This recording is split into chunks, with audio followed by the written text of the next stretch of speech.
Hello bachon, let's read the question. The question is two semiconductor materials X and Y shown in the given figure are made by doping germanium crystal with indium and arsenic respectively. हमने क्या किया है, जो germanium crystal होता है, जो हमारा pure semiconductor होता है, इंट्रिंसिक सेमीकंडक्टर होता है, उसकी हमने डोपिंग करी है इंडियम और आर्सेनिक के साथ. एक्स के साथ हमने इंडियम की आर्सेनिक करी है, डोपिंग करी है. वाई के साथ हमने आर्सेनिक की डोपिंग करी है.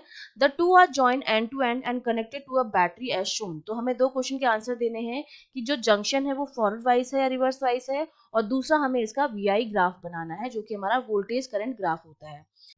So I am writing the key concept of this question. तो हम देखिए, जो आर्सेनिक है मेरे पास, आर्सेनिक जो होता है ए आर, वो मेरा एक पेंटावेलेंट एटम है.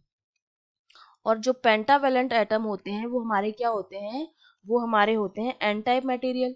ठीक है, ये चीज हमें पता है, एन टाइप मटेरियल. और जो मेरा आर्सेनिक दे रखा है, ये तो आर्सेनिक हो गया. और जो इंडियम है मेरे पास, इंडियम, वो मेरा होता है एक ट्राइवेलेंट एटम. ठीक है, ये मेरा है एक ट्राइवेलेंट एटम. और ट्राइवेलेंट जो एटम होते हैं वो हमारे होते हैं पी टाइप मटेरियल. ठीक है, तो अब देखिए, एक्स पर हमने पहले इंडियम लगाया, तो मतलब ये क्या है आपका, एक्स जो हो गया मेरे पास वो हो गया, पहले हमने इंडियम लिया है और फिर हमने आर्सेनिक लिया है. ठीक है, तो इंडियम है ट्राइवेलेंट हमारा, तो ये हो गया पी टाइप मेरे पास. और वाई जो मेरा हो गया वो मेरे पास क्या हो गया है, एन टाइप हो गया है. ठीक है, क्योंकि ये जो था वो इंडियम था और ये जो था वो मेरे पास आर्सेनिक था.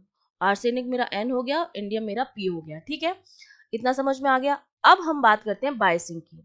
जब मैं पी टाइप को पॉजिटिव से और एन टाइप को नेगेटिव से जोड़ती हूँ तो ये मेरी होती है फॉरवर्ड बायसिंग. मतलब P for positive positive, negative negative, तो फॉरवर्ड बायसिंग होती है. और अगर हम उल्टा कर दें, पी को नेगेटिव से जोड़ दें और एन को पॉजिटिव से जोड़ दें, तो ये वाली जो बायसिंग होती है मेरी, वो होती है रिवर्स बायसिंग. अब देखिए, ये बैटरी का नेगेटिव टर्मिनल होता है, ये पॉजिटिव टर्मिनल होता है, तो P मेरा नेगेटिव से जुड़ा है और N मेरा पॉजिटिव से जुड़ा है. तो ये मेरी कौन सी बायसिंग हो गई, फर्स्ट पार्ट का आंसर क्या हो गया, ये मेरी हो गई है रिवर्स बायसिंग. Reverse biasing. और सेकेंड में मुझे क्या बनाना है, रिवर्स बायसिंग के लिए मुझे बनाना है वीआई ग्राफ. ठीक है, अब क्या होता है वीआई ग्राफ में, क्या होता है जब हम रिवर्स बायसिंग की काम करते हैं, तो रिवर्स बायस में जो डायोड का जो रेजिस्टेंस होता है वो ऑलमोस्ट इनफाइनाइट आता है. तो किसी तरह की करंट जो होती है वो फ्लो नहीं होती है जब तक कि हम किसी भी तरह का कोई एक्सटर्नल इलेक्ट्रिक फील्ड अप्लाई नहीं कर रहे हैं. लेकिन जब हम इसे बैटरी से कनेक्ट करते हैं उस टाइम क्या होता है, देखिए ये पॉजिटिव है और ये नेगेटिव है, तो ये इस तरफ मूव करेंगे. इसमें पी टाइप में क्या होते हैं, होल्स होते हैं. और एन टाइप में क्या होते हैं, इलेक्ट्रॉन्स होते हैं, वो इस तरफ मूव करेंगे क्योंकि अपोजिट चार्ज होते हैं वो एक दूसरे को क्या करते हैं, अट्रैक्ट करते हैं. होल्स मेरे क्या हैं, ये पॉजिटिवली चार्ज हैं, और इलेक्ट्रॉन्स मेरे क्या है, नेगेटिवली चार्ज हैं, तो ये पॉजिटिव टर्मिनल की तरफ मूव करेंगे और ये पॉजिटिव जो होल्स हैं वो नेगेटिव टर्मिनल की तरफ मूव करेंगे. तो जो डेप्लीशन लेयर होती है इनके बीच में, दोनों के बीच में जो डेप्लीशन लेयर बनती है, इस तरफ हमारे पास क्या होता है, माइनस चार्ज होता है और इस तरफ पॉजिटिव चार्ज होता है, ये मेरी होती है डेप्लीशन लेयर. तो ये जो होती है रिवर्स बायसिंग में, डेप्लीशन लेयर जो होती है वो इंक्रीज हो जाती है. तो करंट का जो फ्लो होता है रिवर्स बायसिंग में बहुत ही क्या होता है, मिनिमम होता है. मिनिमम करंट फ्लो, आई फ्लो, जिसकी ऑर्डर जो होता है वो माइक्रो एम्पियर का होता है. तो इसका जो ग्राफ बनता है वो कुछ इस तरह से बनता है. देखिए जो ग्राफ बनेगा, रिवर्स बायस है तो नेगेटिव वाला लेंगे हम. इस पर मेरा आ जाएगा वोल्टेज V, इस पर मेरी आ जाएगी करंट I. ठीक है, ये जो होती है वो माइक्रो एम्पियर की ऑर्डर की होती है. ये मेरे पास वोल्टेज हो जाएगा.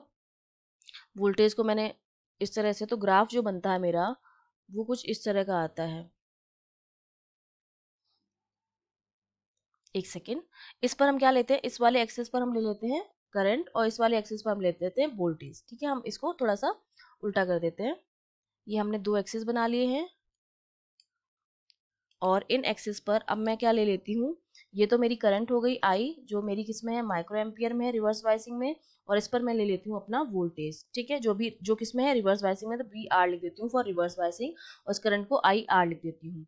तो यहाँ पर ये 0 है, ये सपोज 10 है, ये 20 है, ये 30 है. ठीक है, और यहाँ पर करंट आ जाएगी ये 0.5 हो जाएगी, ये 1 हो गया, ये 1.5 हो गया, इस तरह से। तो क्या होता है, इनिशियली तो किसी तरह की करंट फ्लो नहीं होती है, लेकिन जब जैसे जैसे वोल्टेज बढ़ाते जाते हैं तो एक पॉइंट पर जो करंट होती है वो बहुत ज़्यादा क्या हो जाती है, इंक्रीज हो जाती है। उसको हम कहते हैं, ये वाला जो रीजन आता है हमारे पास जहाँ पर हमारी करंट जो होती है सडन इंक्रीज होती है, उसको हम कहते हैं ब्रेक डाउन रीजन। और उस वोल्टेज को हम कहते हैं ब्रेकडाउन वोल्टेज। जिस वोल्टेज पर करंट हमारी एकदम से हाई हो जाती है, उस वोल्टेज को हम कहते हैं break down voltage. Break down voltage. तो ये हमने क्या बना दिया है, वी आई कर्व बना दिया है for this arrangement. I hope you understood well. All the best.